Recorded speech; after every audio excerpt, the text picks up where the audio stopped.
তারা পরিবর্তন করলো। কি করলো? যে 3 তালাক যদি একত্রে দেয় তালাকই হবে না। কি হলো? কি বিল পাস করা হলো? তাদের জন্য শাস্তি কি রাখা হলো? ওই স্বামীর জন্য শাস্তি হলো 3 বছর জেল। আমাদের প্রশ্ন, যদি তালাকই না হয়, সে তো কোনো গুনাহই করলো না, আপনার দৃষ্টিতে তার তালাকই হলো না, তাহলে শাস্তি আবার কেন? কিসের শাস্তি?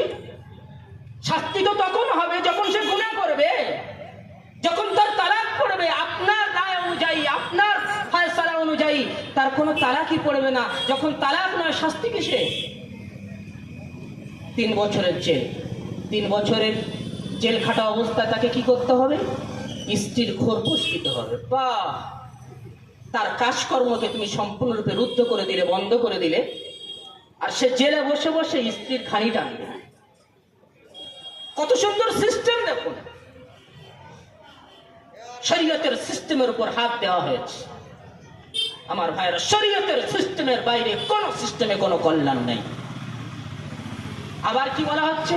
3 বছর জেল খেটে আসার পরে সে বলবে কি, ও আমার কত সুন্দর স্ত্রী গো, তুমি আমার কাছে এসে আমি তোমার নিয়ে থাকবো। বা তাদের সম্পর্কে আরো বেশি বিষাক্ত করা হলো না আরো কাছে করা হলো? ভাই, সেই জন্য আমার ভাইরা, কেন্দ্র সরকার, বিজেপি সরকার যত আইন পেশ করছে, সমস্ত আইন মুসলমানদেরকে ধোঁকা দিয়ে, মুসলমানদের ব্যাপারে যে সমস্ত কথা বলছে যে আমরা তোমাদের কল্যাণের জন্য বলছি, এটা ধোঁকা আমার ভাই।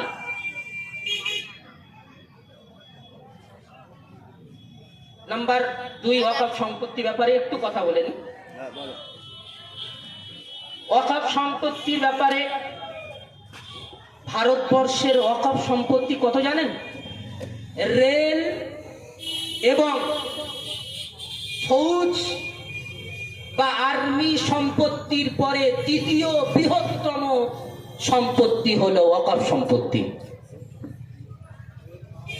ভারতবর্ষের সাচার কমিটির রিপোর্ট অনুযায়ী ভারতের ওয়াকফ সম্পত্তি হলো 9 লক্ষ একর জমি। 9 লক্ষ একর মানে 27 লক্ষ বিঘে। কাদের সম্পত্তি? মুসলমানদের নিজের সম্পত্তি। আমার বাপ দাদা 14 পুরুষ যারা পার হয়ে গেছেন, তারা শত শত বিঘে মাদ্রাসা, মসজিদ, খানকা, দরগা, মাজারের নামে তারা অফ করে গিয়েছে। এই ইংরেজ এর উপরে হাত দিয়েছিল। ওয়াকফ বিল পাস হয়েছে, হতে হতে হতে হতে 2024 সালে ওয়াকফ বিল পাস হয়েছে। কি জানেন? পাস হয়েছে যে ওয়াকফ বোর্ডের কমিটি অমুসলিম, নন মুসলিম হতে পারে। সম্পদ কাদের? মুসলমানদের। এমনকি সিইও, চিফ অমুসলিম হতে পারে। যখন অমুসলিম সিইও হবে, চিফ হবে কেন্দ্রে কিংবা রাজ্যে, তাহলে নিচ স্তরে যত ওয়াকফ আপনার কমিটি রয়েছে, সমস্ত জায়গা আস্তে আস্তে করে মুসলিম ঢুকবে। মুসলমানদের যে একটা চাকরির ওয়াকফ বোর্ডের সুযোগ ছিল, আস্তে আস্তে সেটাকেও ছাড়া হচ্ছে। নাম্বার 2, কি পরিবর্তন আনা হয়েছে? যে ওই ওয়াকফ সম্পত্তি সরকারের কাছে সঠিক বলে বিবেচিত হবে যে ওয়াকফ সম্পত্তি রেজিস্ট্রেশন করা আছে। তার দলিল দেখা যাবে না আমাদের। আমার ভাইরা, কত এমন মসজিদ আছে, কত এমন মাদ্রাসা আছে, কত এমন দরগা আছে, কত এমন মাজার আছে, শত শত বছর পূর্বে ওয়াকফ করা হয়েছে, তার কাগজ, তার দলিল, তার কিছুই প্রমাণ নেই। কি হবে? সেইগুলোকে সরকার নিজের আয়ত্তে করবে। আমার ভাইরা, এটা বিশাল বড় একটা পদক্ষেপ। লক্ষ লক্ষ কোটি টাকা ওয়াকফ সম্পত্তির মাধ্যমে সরকারের কাছে আসে। আমরা চাচ্ছি, আমাদের দাবি সম্পূর্ণ 40টা পরিবর্তন করা হয়েছে 2024 সালে যে বিল আনা হয়েছে। আমাদের দাবি, আমরা কোনো পরিবর্তন এ বিষয়ে মানি না। এই বিলের বিরোধিতা করছে আমরা সম্পূর্ণরূপে।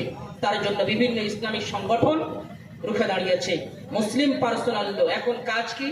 এখন হলো যে এই বিষয়টা জেপিসির আন্ডারে চলে গেছে, জয়েন্ট পার্লামেন্ট কমিশনের হাতে চলে গেছে।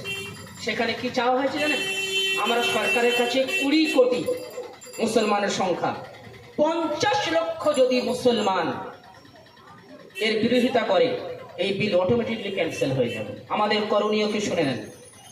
মুসলিম পার্সোনাল ল বোর্ডের পক্ষ থেকে কিউআর কোড তৈরি করা হয়েছে। ইনশাল্লাহ আমরা মসজিদে মসজিদে ঢোলাটে মেরে দেবো, আপনারা মোবাইলের মাধ্যমে একে অপরকে করাবেন। কি করতে হবে? এটাকে প্রথমে স্ক্যান করবেন। স্ক্যান করার পরে দেখবেন একটা সবুজ মতো ওর মধ্যে লিঙ্ক এসছে, ওই লিঙ্কটাকে আবার ওকে করুন। ওকে করার পরে লেখা থাকবে ওপেন জিমেল। ওপেন জিমেলকে ক্লিক করুন। ক্লিক করার পরে দেখবেন এটা ইংরেজিতে লেখা আছে লেটার, ওটাই আমরা সরকার কাছে দিতে যাচ্ছি, জেপিসির কাছে দিতে যাচ্ছি। ওই লেটারের নিচে আপনার নাম লিখতে হবে, আপনার গ্রামের নাম, আপনার রাজ্যের নাম। তারপরে লেখার পরে দেখবেন উপরে একটা তীর চিহ্ন আছে, সেই তীর চিহ্নকে ক্লিক করুন। অটোমেটিকলি এই বিলের বিরোধিতায় আপনি অংশগ্রহণ করবেন। কথা বুঝতে পেরেছেন? এটাকে স্ক্যান করবেন। স্ক্যান করার পরে তার মধ্যে একটা লিঙ্ক আসবে, সবুজ বা নীল টাইপের লিঙ্ক। ওই লিঙ্কটাকে ওকে করবেন। ওকে করার পরে ওপেন জিমেল আসবে, ওপেন জিমেলকে ওকে করবেন। তারপরে একটা ইংরেজিতে লেটার আসবে, তার নিচে নাম দেবেন, নিজের গ্রামের নাম, নিজের রাজ্যের নাম। তারপর উপরে একটা তীর চিহ্ন আসবে, সেই তীর চিহ্নকে ক্লিক করবেন। অটোমেটিকলি আপনি একটা দিনের কাজের সহযোগী হয়ে গেলেন। আল্লাহ পাক আমাদের সকলকে দিনের সঠিক জিনিসটা বুঝে সেই মতো আমল করার তৌফিক নসিব করুন। আচ্ছা, 13 সেপ্টেম্বর পর্যন্ত, সামনে শুক্রবার সম্ভবত, এর মধ্যে কিন্তু আমাদের এটা করতে হবে সবাইকে। দিনের কাজ হিসাবে আমরা অবশ্যই সকলে করবো ইনশাআল্লাহ, সকলের পক্ষ থেকে করবো। শুকরিয়া মুফতি মুশতাক আহমদ সাহেবকে। এখন আপনাদের সম্মুখে বক্তব্য রাখবেন